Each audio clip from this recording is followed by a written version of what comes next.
July 4th, 2024, Labour wins a landslide. 411 seats, the biggest victory in a generation. Keir Starmer walks into Downing Street with a mandate for change. The celebrations go long into the night. Fast forward just months, a bombshell poll has just dropped, and the numbers are catastrophic.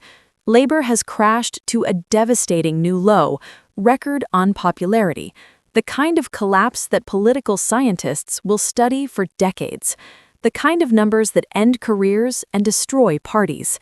This isn't a bad week, this is a political catastrophe. Let's look at the numbers, because they're genuinely shocking. Labour's approval rating has plummeted to levels we haven't seen in modern political history. Not just low, historically unprecedentedly low. We're talking about numbers that make even the worst periods of Theresa May's government look popular by comparison. And Starmer, personally, his ratings are even worse than his own party's. Think about that. The man is less popular than his own government. People who might reluctantly accept Labour would prefer literally anyone else as Prime Minister. Compare this to other Prime Ministers at a similar point after their elections. Blair, still riding high. Cameron, consolidating support. Even Boris Johnson, who faced early challenges, had far better numbers. Starmer has managed to become the most unpopular Prime Minister this quickly in modern history. Pause. 6 months ago, Labour won 411 seats. Today, if this poll translated to an election, they'd be facing wipeout, complete electoral devastation, the kind of loss that would make 2019 look like a victory parade. This isn't just bad polling, this is a government in free fall. How did Labour destroy themselves? So, how do you go from landslide victory to record unpopularity in just months? Let's count the ways. The winter fuel payment cut, hundreds of thousands of pensioners losing support just as energy bills spike. "We're on your side," they said. Then they made Granny freeze. The national insurance raid on employers, small businesses, pharmacies, care homes, all hit with massive cost increases. "We won't raise taxes on working people," they promised. Then they raised taxes on the people who employ working people. Immigration. Labour scrapped the Rwanda scheme, promised to smash the gangs, and instead presided over record numbers crossing the channel. The boats keep coming, the public watches, and Labour has no answer. The constant U-turns. Say one thing, do another. Promise change, deliver chaos. Tell voters you have a plan, then make it up as you go along. The public isn't stupid. They can see incompetence when it's this obvious. And through it all, Keir Starmer, wooden, robotic, incapable of human connection. Every speech sounds like it was written by a committee and delivered by a robot. Every media appearance makes him look more out of touch. Every relatable moment feels painfully staged. Pause. Labour didn't just fail to deliver, they actively broke trust, and voters don't forgive that quickly. Here's where it gets really dangerous for Labour. The opposition is smelling blood. The Conservatives, despite their own chaos and defeat, are recovering, not because they've suddenly become brilliant, but because Labour is making them look competent by comparison.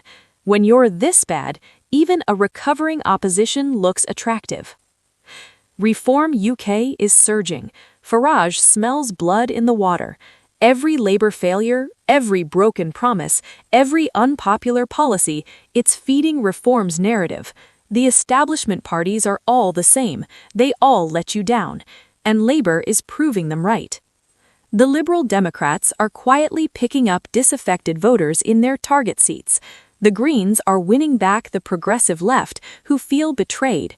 Even in Scotland, the SNP, despite their own problems, are benefiting from Labour's collapse. Run the polls through an electoral calculator and you get nightmare scenarios for Labour. Dozens of seats flipping, the majority shrinking. Some projections show them losing government entirely if an election were held now. Pause.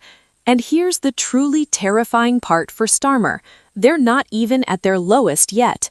Governments this unpopular this quickly tend to keep falling. The question isn't if it gets worse, it's how much worse it gets. If you're a Labour MP right now, you're looking at these polls and feeling sick, especially if you're in a marginal seat. You won by 3,000 votes. The polls suggest you're now 10 points behind. You've got 4.5 years until you have to face voters. That's a long time to be deeply unpopular in your constituency. A long time to face angry voters at surgeries. A long time to know you're likely to lose your seat. This is when parties start to fracture, when MPs start thinking about their own survival rather than party loyalty, when whispers about leadership challenges turn into conversations, when the knives come out. We've seen this before, Labour MPs turning on their leader when the polls collapse. The difference is it usually takes years of opposition, not months of government. Wes Streeting is watching, Rachel Reeves is calculating, others are positioning. They're not thinking, how do we help Starmer recover? They're thinking, when's my moment? Labour has a majority of 174 seats, but majorities don't mean much when your backbenchers are terrified and your leadership is collapsing. Parliamentary arithmetic protects the government, but it doesn't protect the Prime Minister. And if these polls continue, if the trend doesn't reverse, Starmer might discover that his own MPs are his biggest threat. Labour has crashed to a devastating new low, record unpopularity, 6 months after the biggest landslide in a generation. This isn't normal. This isn't how governments are supposed to work. When you win this big, you're supposed to have time, space to implement your agenda, public goodwill to burn through. Labour has burned through it all in months. Every reserve of public trust, every ounce of goodwill, every benefit of the doubt, gone. And now they're facing the consequences. Pause. The pollsters are clear. This is unprecedented. Political historians are fascinated. Opposition parties are salivating. And Labour MPs are panicking. Fade to black. Keir Starmer won a landslide, and then through sheer incompetence and broken promises, managed to turn it into a disaster faster than anyone thought possible. The question now isn't whether Labour can recover, it's whether they'll even survive.